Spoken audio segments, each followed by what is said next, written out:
we get to our news? Yeah, well, I got to the news 20 minutes ago, and then you told me to sit on it. There's new news. New news?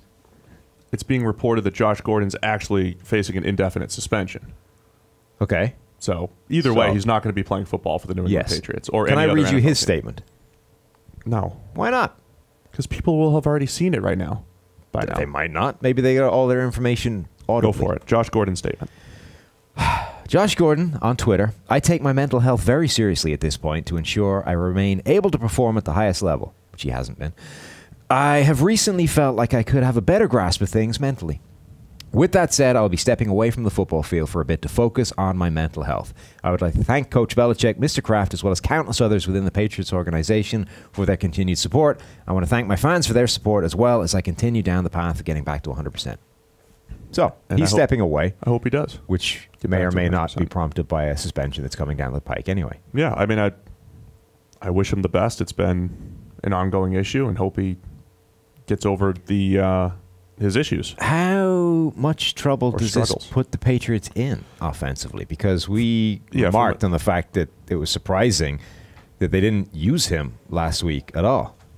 So I think it's an issue. I mean, when you look at the Patriots offense and the fact that Gronk's not the same.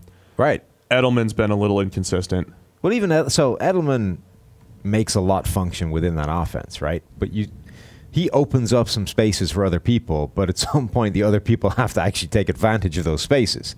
Like, he's not going to become this number one, fulcrum of the entire offense. He's the guy that makes other things work, but the other things need to work. Otherwise, like, he can't do that much. Who's that? What I mean? Edelman. Edelman, yeah, like, he's not going to be, he doesn't become the thing. Right. Like, he's a part that makes everything else function. Here's how the Patriots offense has worked through the years. They've always, Gronk has been at the center of it. Edelman in the slot has been a part of it. The running back has been a part of it. And when they're at their best, they have an X-receiver who can, when they need him, be a 6 to 8 catch a game type of guy. Now that's Chris Hogan. And Hogan's not very good right now. Right. Hogan had a big 2016 season, which was a bunch of busted coverages and a couple random deep balls and all that stuff.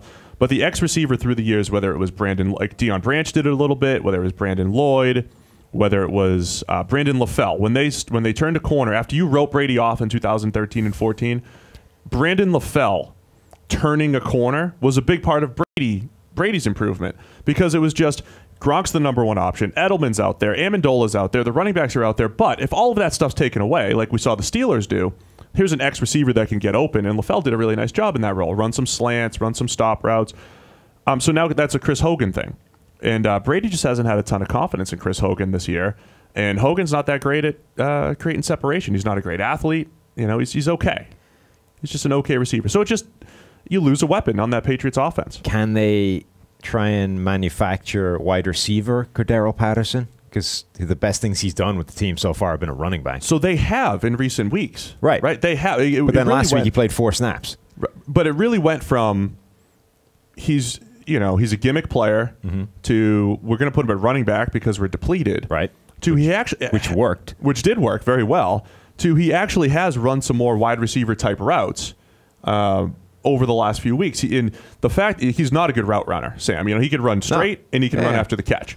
But you don't trust him. What happens with receivers if you run that 18 to 20 yard dig route? That thing needs to be run to precision, because if you round it at all, you're talking about overthrows, underthrows, interceptions. They were throwing timing routes on the outside to him over the last couple weeks. So it looks like they've trusted him a little bit more in recent weeks. Again, is he going to be a high volume 5 to 8 catch guy on the outside? Maybe not. But it's him and Philip Dorsett. Right. Combined, trying to become that guy along with Chris Hogan. It's not great. Don't forget Matthew Slater.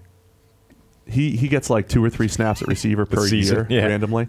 There was one year they just kept chucking it deep to him. Right. They'd go heavy formation and he'd be the one receiver. Downfield.